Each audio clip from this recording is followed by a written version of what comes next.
ના પાડી છે આટલી જ મેટર છે ના પાડી છે ગાડી ઉપાડ દબાવી છે અમારી ગાડી ઉપાડ દબાવી ગાડીને મેલ સાહેબ છે આને માનસિક બીમારી છે હવે આગળ વધારો શાંતિ રાખો ને મારે કઈ એમાં ચિંતા જેવું છે એનો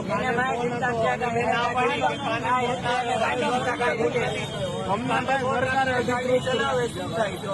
ચાલો એને સરકારે આવવા રાખ્યો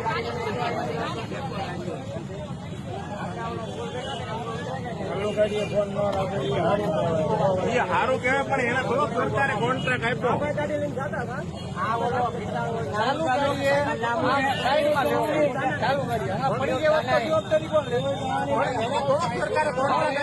નિમણૂક આ બંધારણીય અધિકાર છે એનો અધિકાર એના માટે સરકારે પોલીસ કરી એમાં પ્રોબ્લેમ હોય તો કમ્પ્લેન કરો એને હા પોલીસ સ્ટેશનમાં કરો કોઈ નાગરિક તમે બધા કેમ થતા હતા ઓલી